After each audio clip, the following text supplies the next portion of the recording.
My mom, aunt, and both sisters had breast cancer. My aunt died of it in our home when I was 5 years old. I still remember that day, the screaming and the crying that went on. It would set in motion for me a lifetime of trying to figure out how do I avoid that mess. When you've seen somebody up close and personal go through the ravages of chemo and radiation and all of the many things that happen to you once you are diagnosed with cancer, it really sets up this pattern of trying to figure out what can I do differently. In some respects, I was lucky to be the youngest in my family because I had the opportunity to see what worked and what didn't work. And as an investigative reporter in television, I was always trying to figure out, how do I avoid this? What does the research say? So I read every book I could. I ran to the health food store when I almost died of a colon blockage at the age of 28 and read all 5 books on fiber because that's all there was at the time. I began at that point a macrobiotic diet because it was the same year my sister had been diagnosed with cancer. I remember showing up at her doorstep after reading the book Recalled by Life. I delivered that book to her, which was written by a doctor who had reversed his own cancer through diet. And I also delivered bags of beans, greens, and grains. And my sister said to me, "How dare you undermine my decision and the way I've decided to deal with my cancer?"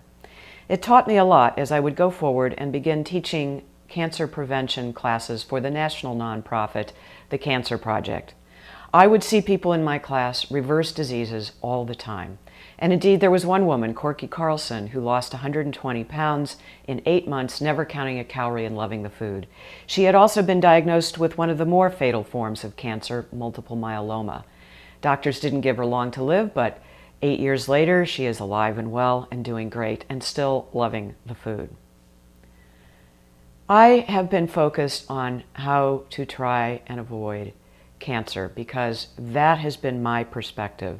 The one sister I had who hadn't had breast cancer yet, who did have heart disease and diabetes big time since her 20s, was diagnosed with a herniated disc, so she went in for routine surgery. Don't you love that word?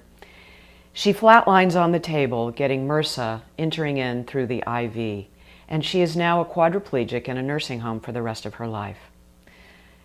Do you see how all of these diseases are connected? It's not just one disease by itself. The other sister, who has had breast cancer 3 times, breastfed 4 children 6 months each, and that still wasn't enough to defeat or avoid breast cancer.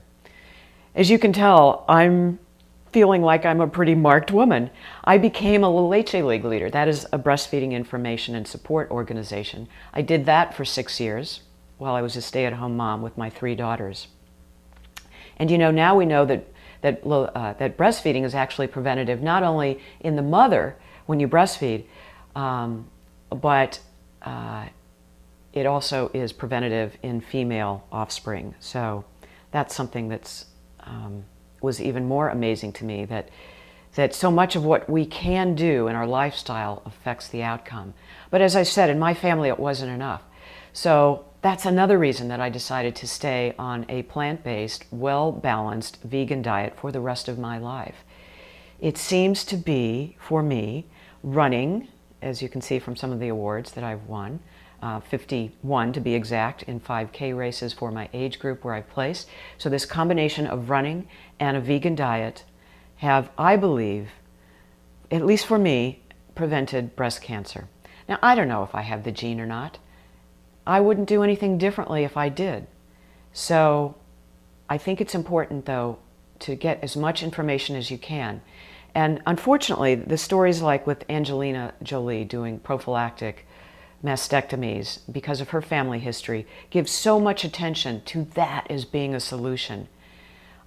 I can only wonder, and you certainly can't judge for anybody else how they make a decision, but I can only wonder how many people will opt for having their breasts removed as opposed to something so much simpler and easier than changing your diet.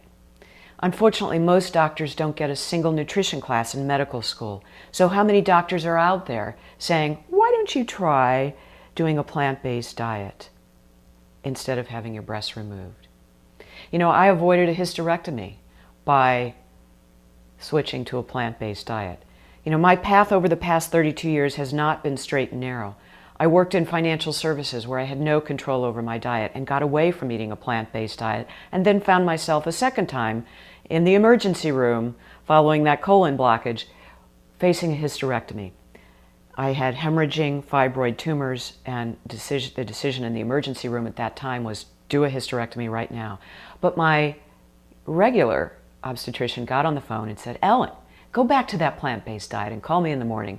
3 weeks later, all signs of menopause were gone, even hot flashes. My husband, who was also an investigative reporter, was quite skeptical until he realized, because he would have his arm around me, that my hot flashes were gone. Gone. I didn't need the hysterectomy. How many women could avoid these drastic procedures if they had a doctor who said, go on a plant-based diet and call me in the morning? Now, there are doctors out there who will tell you this. Look for them. Get a second opinion. And even though I don't want to suggest that I am giving you medical advice by any stretch of the imagination, look at my story. And if there are any doctors or researchers out there who want to study me, please find me at vegcoach.com, and I am willing to participate in whatever study you have to offer. Unfortunately, the only study I do qualify and participate in is the sister study. It's the only study I'm aware of where you don't have to already have breast cancer and you don't have to be willing to take a drug, which I am not. So I hope this information has been helpful to you. I say this with all due respect and compassion to any woman who's made the decision to have prophylactic mastectomies. But I say to others who are considering it, look at all your choices, look at all your options, look at me. A plant-based diet, exercise, can be magical.